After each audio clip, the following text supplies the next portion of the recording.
The top 2%, they don't save the way you save. They don't invest the way you invest, and they don't retire the way you retire. The real difference, it's not really a secret asset though. It's not a hedge fund, and it isn't an offshore account. It's one move. One single, repeatable, deeply, unsexy move that the wealthy make and you don't. They never spend their assets, ever. They issue credit against their assets. And today, I'm gonna show you what that actually looks like, what that means, why it changes everything, and why almost nobody outside of the top fraction of the percent are doing it. You ready? Let's go.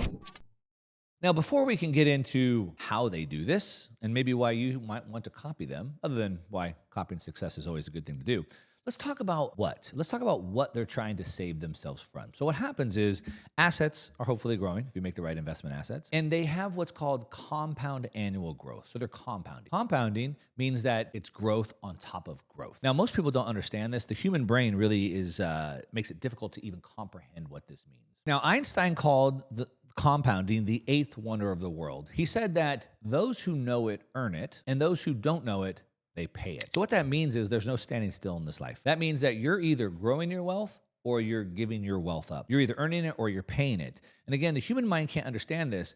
And the reason why is because the human mind thinks linear, like this. So if I continue to save and if I continue to invest, I start with 100,000 and maybe I end up with 1 million over here. But that's not how the law of compounding works. The law of compounding can be summed up pretty simply, and we use something called the rule of 72. So we take the yield that we earn and we divide it by 72. So let's just say hypothetically, Bitcoin's 200 moving day average is about a 30% CAGR, compound annual growth rate, somewhere between 30 to 50%. Let's just call it 20, just for easy numbers. So I have a 20% compound annual growth rate divided by 72 equals 3.5 years. So what that means is my wealth doubles every 3.5 years. So if I start with 1 million, in 3.5 years, it's 2 million, and then it's 4 million, and then it's 8 million, and then it's 16 million, and then it's 32 million, and then it's 64 million, and then it's 128 million. And my wealth starts going parabolic. What this means is at the same time it took me to go 3 years here, also took me 3 years here. That means in 3 years, I made $64 million in only 3 years. That's what the law of compounding does. And so the reason why the wealthy never sell their assets is, let's say that I was able to turn 1 million into 2, and I sell it. And I take this money and I go on vacation and I send my daughter to college and I buy a new house and I buy a new car. Well, that's cool. I take that extra million I made and I buy these things that I wanted. But what I gave up is $64 million if I just would have waited another decade. That is the cost of you selling your assets. And that's what the wealthy know. So what we want to do instead is, if I want this $1 million right here, what I could do is I could take a loan out for the $1 million.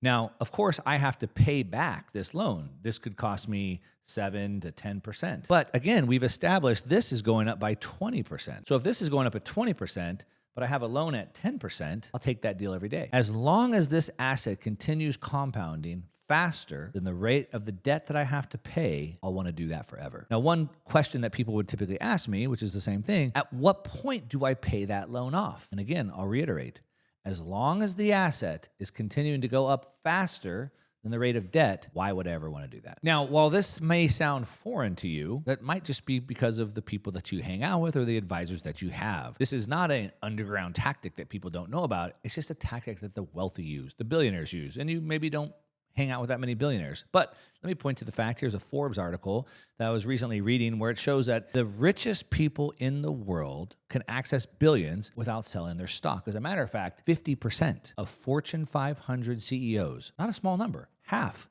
of Fortune 500 CEOs issue credit against their stock rather than selling it. Why is that? No, I've already told you why. Number one, we break the compounding, but it gets even worse. On top of the breaking the compounding, which could cost me 64 million in 10 years, I'm also paying tax. So when I sell an asset, it's a taxable event. Meaning, if I sell an asset, it's taxable.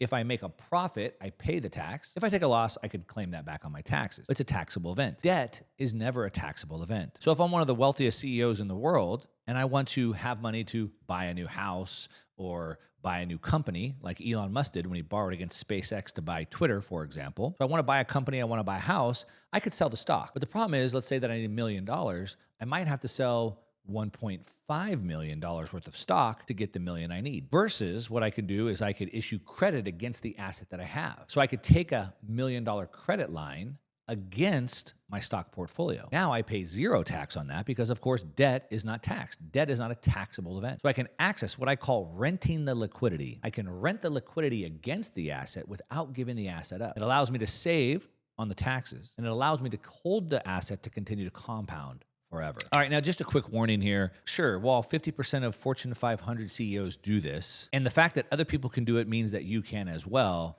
the truth is that they have a system, they have a team, they have advisors that understand this and can put all types of risk mitigation strategies in place to make sure they don't blow themselves up. The problem is when you are smart enough to understand the problem, but not smart enough to keep yourself out of danger, things can turn south for you. So for example, you're watching TV and you're watching some guys in Hawaii surfing these waves. And you're like, shoot, I'd like to go surf those waves. But you're from the Midwest. You've never been in the ocean before. That's probably not the best thing. Now you might go, but they're doing it. I don't see anybody dying out there, but they've had to work their way up there over time. So before you just go jump in and do these dangerous strategies, make sure that you're mitigating your risk properly, making sure that you have the proper liquidity, making sure that you have your treasury doctrine in place and you understand what your parameters are, your risk leverage policies are, your LTV ratios. Make sure that you understand how you can protect yourself. The wealthy do another thing differently. They never think about how much money they can make on a winning investment. They always think about how much they could lose and how they protect themselves from it. That's why Warren Buffett said the number one rule to investing is don't lose money. Number two rule is don't forget number one. And so a hedge fund is literally called a hedge fund because they hedge every single position they make. And so while we certainly want to plan for growth and shoot for the moon, we make sure to hedge our position. So certainly do what the successful do, take a strategy like the successful do, but make sure you also put the risk mitigation strategies in that the successful do as well. So this is only one piece of the puzzle. If you want to learn the entire system or how you can apply this system to yourself, then you might want to go watch this video that I have right here, which breaks it down into even more detail. And I'll see you over there.